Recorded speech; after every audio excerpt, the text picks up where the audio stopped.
स्वागत है आप सभी का मूर्ति नॉलेज में। आज हम लोग शुरू करने वाले हैं लाव के समाजवादी सिद्धांत की आलोचनाएं।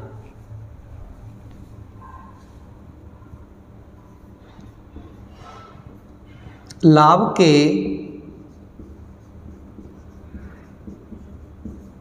समाजवादी सिद्धांत की आलोचनाएं।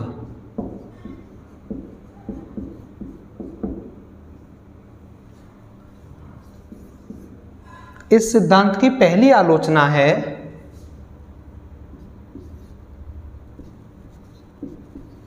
लाव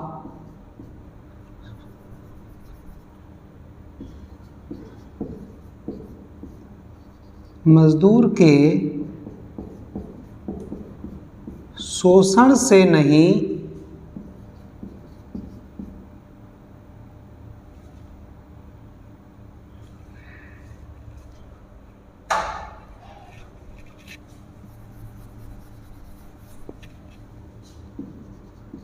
लाभ का जन्म मजदूर के शोषण से नहीं बल्कि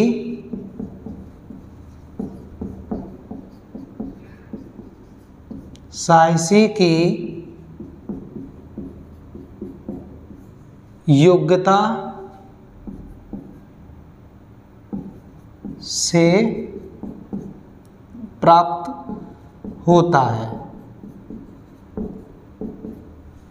पहली आलोचना है इस सिद्धांत की कि जो लाभ का जो जन्म होता है समाजवादी विचारकों के अनुसार वो मजदूर के शोषण से प्राप्त होता है, लेकिन आलोचकों का ये मानना है कि जो लाभ का जो जन्म होता है वो मजदूर के शोषण से नहीं बल्कि साहसी की योग्यता से होता है। क्योंकि आज प्रत्येक मजदूर जागरूक है और उसे अपने अधिकारों के बारे में पता है, तो यदि उसे ये लगता है कि साहसी या निवेशक अगर उसका शोषण कर रहा है तो वो शोषण के प्रति आवाज़ उठा सकता है और वो एक संगठन का सहारा ले सकता है और होने वाले शोषण से बच सकता है। तो आलोचकों के अनुसार लाभ का जो जन्म होता है वो साहसी की योग्यता से होता है, ना कि मजदूर के शोषण के कारण। दूसरी आलोचना है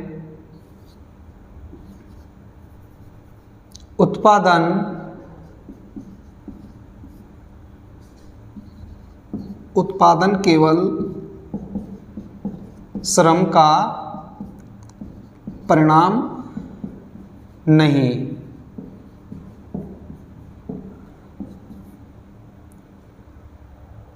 समाजवादी विचारकों का ये मानना है कि जितना भी उत्पादन होता है वो मजदूरों के द्वारा होता है, वो मजदूरों का ही एक परिणाम है। लेकिन आलोचकों का ये मानना है कि इस जो श्रम है मजदूर हैं इनके अलावा भी जो उत्पत्ति के संसाधन हैं वो भी उत्पादन में बराबरी का सहयोग देते हैं। तो एक श्रम के आगे उत्पत्ति के अन्य साधनों को भुलाया नहीं जा सकता है। तो जो उत्पादन होता है वो केवल श्रम से ही नहीं बल्कि उत्पत्ति के अन्य साधनों के सहयोग से भी होता है। तीसरी आलोचना है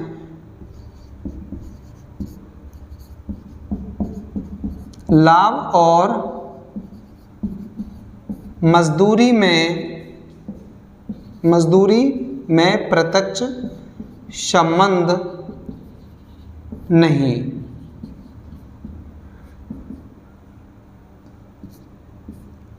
सिद्धांत का मानना है कि मजदूरी प्रत्यक्ष संबंध पाया जाता है, लेकिन आलोचकों का यह कहना है कि पूर्ण प्रतियोगिता में मजदूर के शोषण की बात करना उचित नहीं है, क्योंकि लाभ और मजदूरी में प्रत्यक्ष संबंध नहीं पाया जाता है।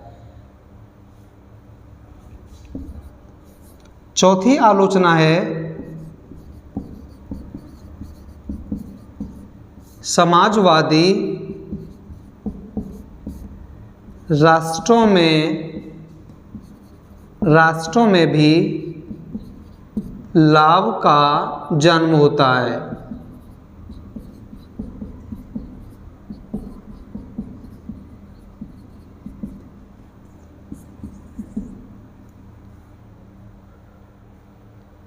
आलोचकों का ये मानना है कि यदि लाभ एक कानूनी डाका है और ये मजदूरों के शोषण पर निर्भर करता है, तो फिर इसे अब तक समाजवादी राष्ट्रों में इसे समाप्त हो जाना चाहिए था। लेकिन यह यानी लाभ समाजवादी राष्ट्रों में भी जन्म लेता है, यानी समाजवादी राष्ट्रों में भी लाभ की प्राप्ति होती है।